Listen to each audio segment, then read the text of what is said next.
Hey, y'all. Welcome to another episode of the Cattle USA Daily Podcast. Happy Tuesday. Thank you so much for being here. Today, we are going to be talking with Emma Coffman. Emma is a first generation producer in agriculture and the owner and founder of Double E Ranch and Advocacy. If you guys don't know who Emma is, the only way I can describe her is she is an absolute freaking powerhouse in advocating for agriculture from a science based, just amazing, articulated viewpoint. And Emma and I physically are incapable of talking with one another for like less than an hour. Emma has become a dear friend of mine over the past few months, and I just knew that I wanted to get her on to talk to you guys a little bit more, but also knew that that was not going to happen in 20 to 30 minutes. So we went ahead and recorded an hour-long episode that I recently posted over on the Next Generation that I have condensed down into, I think I actually got this one down to 30 minutes. It was really hard. I had to cut out a lot with this episode, but tried to just kind of get the meat and potatoes for you guys and bring it all into a 30-minute episode. So I have cut it down into a 30-minute episode of just Emma talking. If you want the full episode, all of my thoughts, opinions, things like that, I will have the full episode link down below that you can check out over on the Next Gen. But as I said, Emma is just a powerhouse agricultural advocate.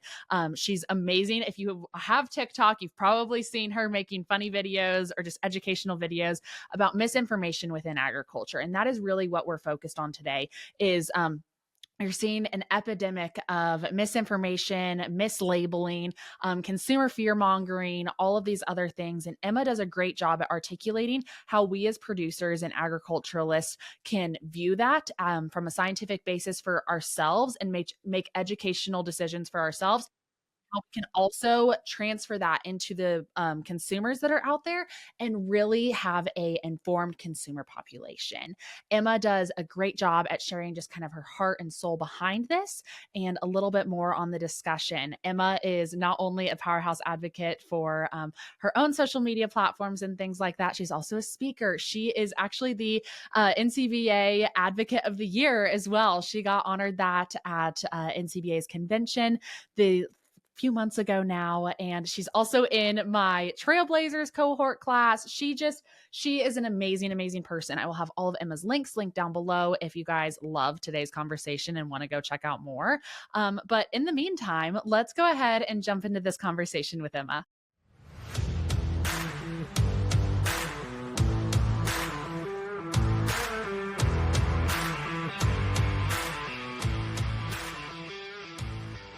There's a lot of negativity out on the internet, and unfortunately it's the negativity that tends to get traction.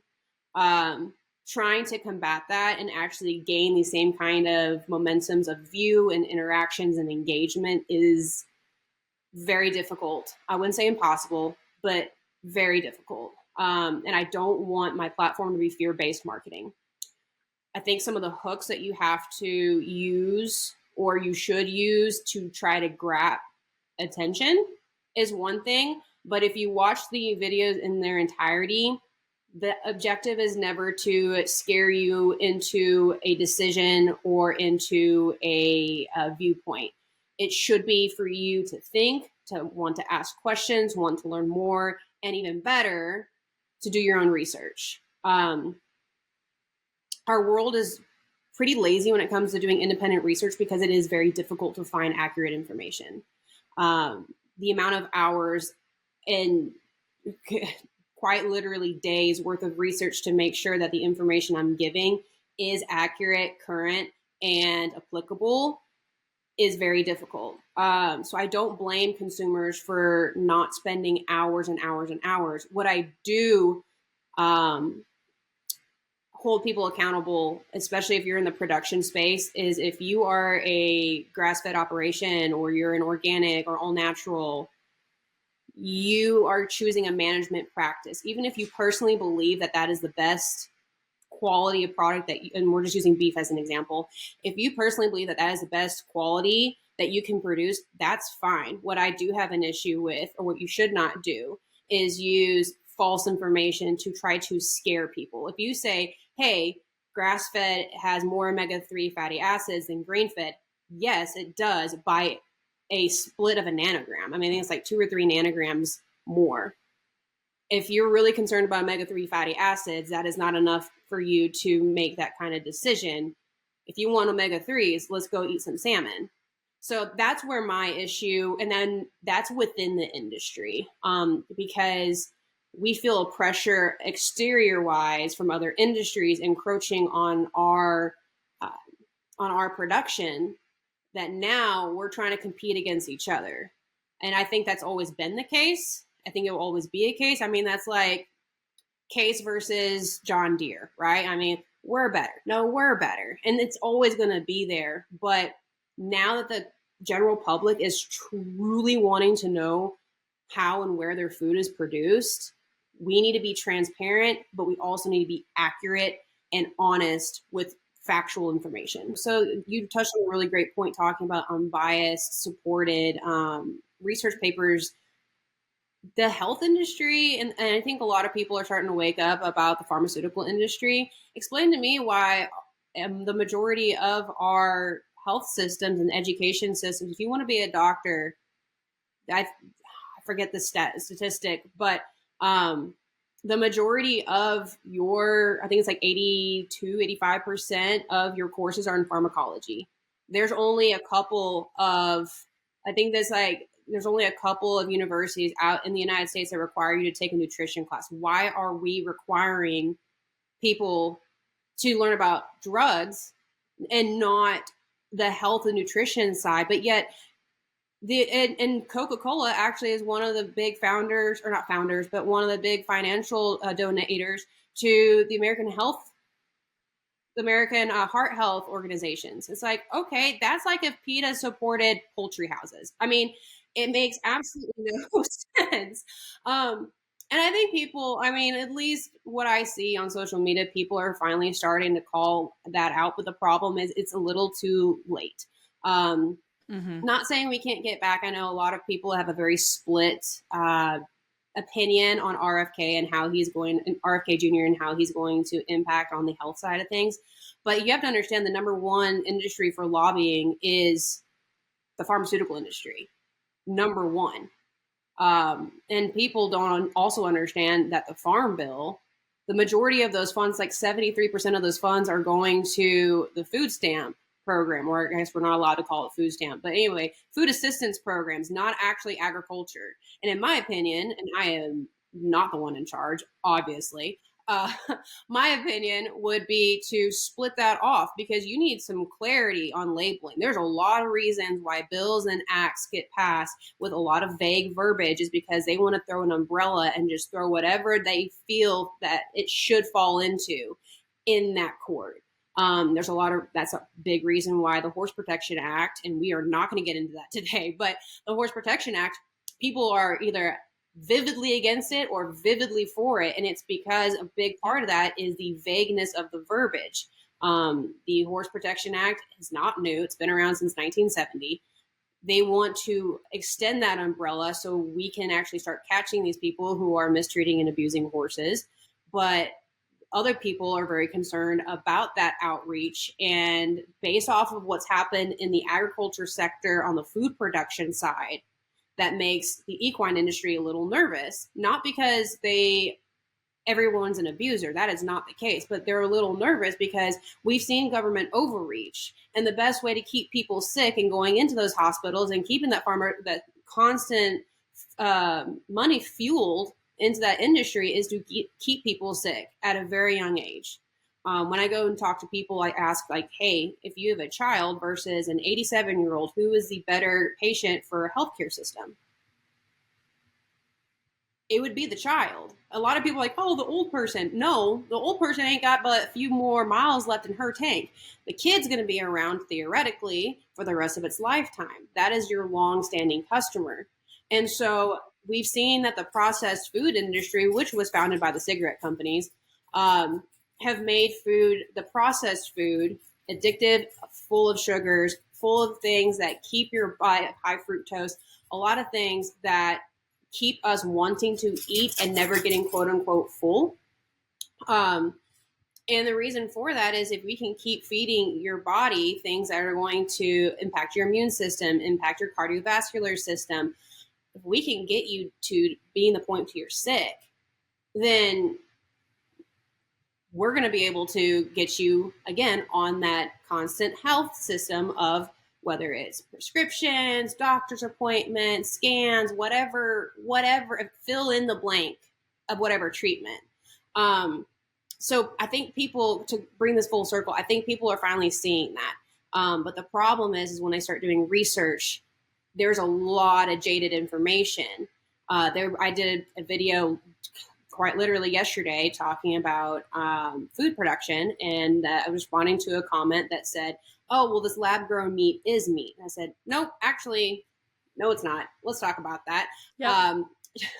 I was explaining that, hey, these quote unquote, I'm not even going to call it meat because I feel like that's a compliment. These lab-grown substances are stem cells extracted from whatever animal they're trying to replicate. They get mixed into a batter that has fungus and a bunch, like 20 plus ingredients, gets put into a metal fermentation vat that it sits there in an incubator. And then what it does is it multiplies and these cells multiply and it quote unquote grows. Then what they do is they extract that, inject it with flavors, and then texturize it. That's not meat. That is a gelatinous substance with a bunch of really bad crap in there. And yet you're going to tell me that eating beef is bad for me? Well, then this one person replied with this study that said red meat is bad for you. It's bad for your cardiovascular and heart health, and it causes cancer. Well, if you look at the document itself, there is absolutely no scientific basis. If you look at the resources that they use, the majority of their resources actually stated that there is no impact of negativity of your red meat consumption and no linkage between that and your heart health. The study that was done back in the 60s, 70s, and 80s actually were, if you look at the kind of food that they were eating, it was fried food. It was fried meat. I can be a vegan, but if everything I eat is covered in batter and deep fried and corn oil or vegetable oil, that is a completely different nutritional profile than just eating straight raw ingredients. And I think someone else said, well, you know, if a cow eats GMO feed, then it's not real meat either. I'm like, actually, I did research on that, and over 72 articles. And I know you said that you've read about scientific papers. They're not fun. This is not like, oh, this is a Disney, like, oh, Cat in the Hat.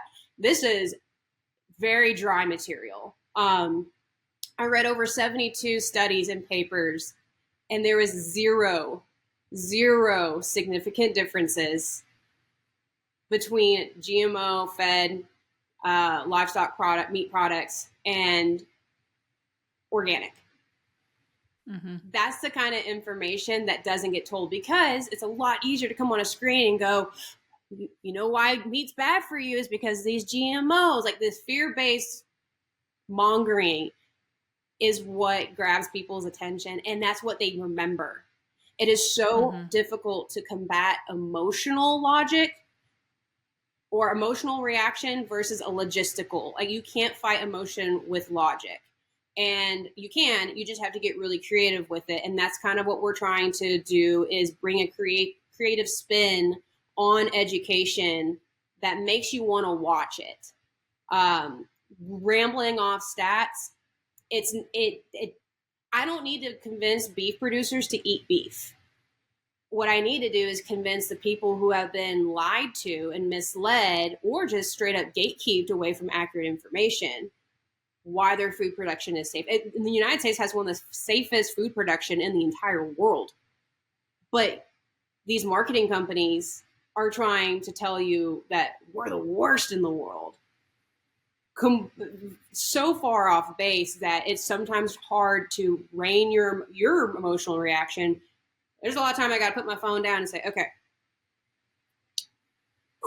take a beat, take a breather. Let's think about this. And how do I articulate this without playing into their game? Like the antibiotic-free milk, I'm like, There's no such, for those who are listening, there's no such thing as antibiotic free milk because it's all antibiotic free. Because there's no such thing as antibiotic milk. Same thing with your meat. If it says antibiotic free, that's very different than raised with no antibiotics, and that's how they get you. But yes, the mislabeling. I think that the beef industry, well, maybe not the beef industry, the ag industry saw what happened with the dairy industry on the mislabeling. And I think that they are realizing that we need to be proactive in agriculture and not reactive. It is a lot harder to gain that mileage back on being reactive versus staying ahead of the game, seeing what kind of conversations are coming out of the woodworks and setting those precautions into place. Again, like you said, oat milk, there's no such thing as oat milk. There's no such thing as almond milk, whatever. It is water that is sat in and grinded with that ingredient. Like we'll use almonds. Almonds are thrown in a vat of water. You have to let them soak. Then you grind it. Then you strain it. And then you add a bunch of preservatives and flavorings in it to make it taste good.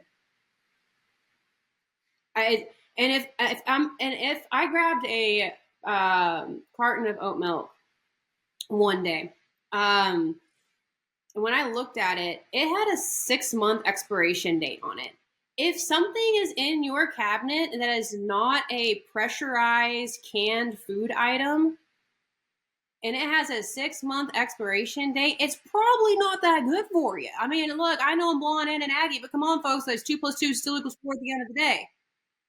And it dawned on me, and I want to do an episode. I'm trying to get HEB to agree to it right now where we go through and we look at different meat products, and then I want to pull up that quote unquote fake meat. Last I heard, they do have to label it as lab grown, and it does have to be on the front, but it doesn't. I don't think that there is a size of the font requirement because that's there is a loophole for everything. And that's how they get around it. It's like, okay, we'll play by your rules, and then put a little microscopic. It's like, look, 85-year-old Cindy Lou Who over here is not going to read that. She's going to say, oh, chicken, and pick it up and put it in her basket. And then they wonder why it tastes off or looks off, texture's off. Oh, it's because it's actually, this mystery gelatinous substance. And I will fight that. I think that was actually one of my very first videos that performed really well, was that we used a trending audio, I think it was actually from Harry Potter, saying that, oh, that didn't work for you, did it? And what it was a screenshot that I took of Beyond Meat's company and their stock price plummeting. I was like, oh, you think you could lie to the public and destroy the beef industry? And then it's like, oh, how'd that work out for you? And then screenshots. I got a lot of feedback on that, on the both negative and positive front. But I'll tell you, being on the face is, I've gotten a lot more respect for people who have been put into the public spotlight, because even though my accounts are not nearly as large as a lot of other people out there, because I'm talking about the not fun stuff. I'm talking about the controversial things. I am bringing up the idea that I try to stick to, is bringing up both basic and very complex issues that a lot of people, like if you are the representative or the face of your ranch, you're probably not going to touch with a 10-foot pole because it'll impact your ranch.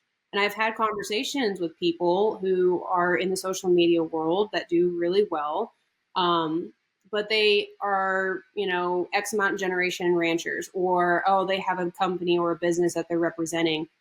A lot of them tell me that we can't talk about the things like we want to talk about because it'll negatively impact our business. Me, I'm over here like, you ain't gonna phase me. I mean, what I got to lose, really? But because I have that mentality of, hey, like I can actually talk about all of the fun stuff and then the controversial stuff, that it gets me into positions where I didn't think I'd ever be in. I never thought I would receive death threats. Got a lot of those. Been called all kinds of words in the book, both by producers and non-producers alike.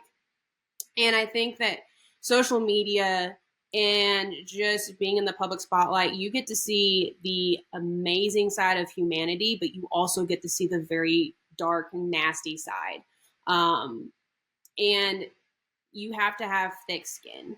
If you're going to be an advocate for agriculture, even if you want to talk about it on public, we need more voices. But I think that's part of the reason why we don't have as many voices is because the activist groups, they are acting out of feelings, not off of logic. Trying to combat that is very difficult. Trying to articulate that without getting emotional is even more difficult. And withstanding some of the accusations and threats you get is even more difficult than that. So my encouragement to people is to share their stories if they're in production agriculture. If you want to get into production agriculture, don't be offended if people are a little reserved with you at first, because we're just used to vetting people out. Like, who are you? What do you want? I'm sorry, who are you with again? And it's nothing personal for the most part. It's nothing personal. This is a very welcoming industry. We're just so used to being attacked by opening up our doors previously that I think more people are trying to get into the homesteading, and I think people are starting to actually want to ask questions to learn, not ask questions to get information to turn to a weapon later. In a world where anything and everything you could ever possibly want to learn is on one of these little blocks called a cell phone. And the internet has allowed us the access to this information, but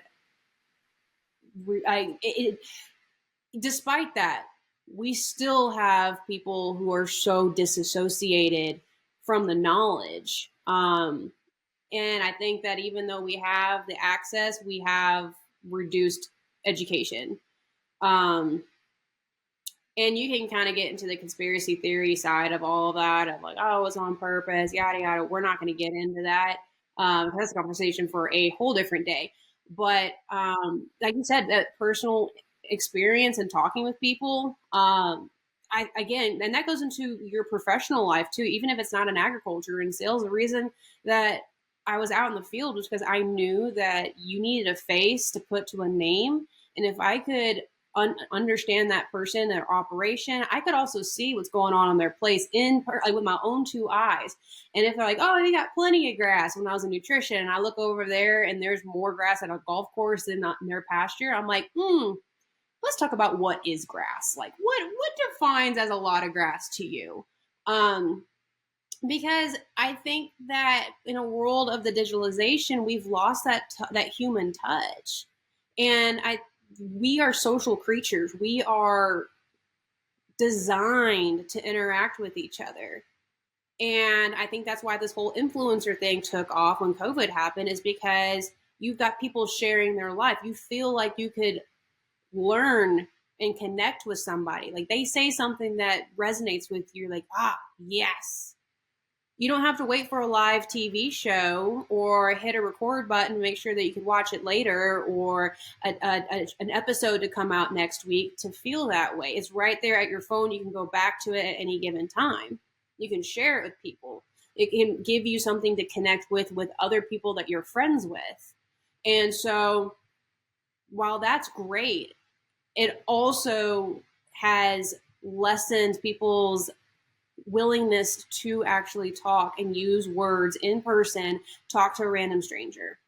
I'm a very much an extrovert. Like I'll talk to a glass wall if you let me, and I'll think there's someone behind me. It's not. It's just my own reflection. But I'll talk to myself forever if you allow me to. But I'll use an example. I was in the NFR in Vegas, and I was there with a couple of different companies, and so I went to go get something to eat. And it was early in the morning, and I'm on the carnivore diet. Do not eat at the convention center if you're on the carnivore diet, or any diet. In fact, it was awful trying to find food at that location. But so I went to this, concession stand, got something, I was checking out, and the lady saw my hat, and she was kind of talking to me, and I said, yeah, it's really hard when you're on that carnivore diet. She goes, I've done that for X amount of years, and we were connecting over it. And she goes, hey, can I ask you what the difference between grass-fed beef, like, is it actually better for you? And I was like, sister, how much time you got? And I was so excited that she not only asked that question, but that she actually wanted to know because it connected to her and her health journey. She's like, well, I've been told this is healthier for me. I'm like, actually, no, not necessarily. Or, oh, like this is better for me. Well, ironically, that has more preservatives than this one does. This whatever food product you want to put in the blank there. So that interaction, I have a lot more confidence that she actually took away something from that conversation versus someone who saw half of my video, took part of the things that I was saying, and then just like ran off with it. Because the fact of the matter is you can only put so much information into that short of time that keeps it entertaining and not too informational. Like there is a balance. And there's a lot of things I want to say, but there's a lot of times I have to sit back. I'm like, okay, what are the main points? Okay, let's stop. Let's re-record. Let's take more pauses. Let's cut this out. Let's splice this video, throw that away, because it's just too much. And if you get sensory overload of information, your brain is not going to remember anything and you're just going to keep going. I get a lot of people in the comments like, well, technically, I was like, well, technically we can have a 15-part series of this, but we're not doing that. Here's like, if you want, if there's enough interest, we'll do a secondary video. But again, these are hours and hours and hours. I usually get up about 5:30, 6 a.m. every day, and I usually go to bed about 1 or 2 a.m. every day. And the majority of those days are filled with research, finding papers, talking to industry professionals. I'm like, okay, well, if that's really true, then where is that? Reading, oh my gosh, the amount of handbooks. Just because information is published by a big name organization or a big name company does not mean it's accurate. It does not mean it's factual. And the amount of, oh, that's not. And it's hard when you were reading a paper. Okay, going back to the first example of carcinogens, and people were trying to say that red meat's a carcinogen. All right, let's read all these very boring papers of the, like, I feel like we're beating a dead horse. Like, let's just beat it one more freaking time. But it's really hard to read those without my personal feelings swaying what I'm reading. Like, I heard someone, we were at dinner the other day, and they said, I can only control the words that I say, not the way you perceive them. And I thought,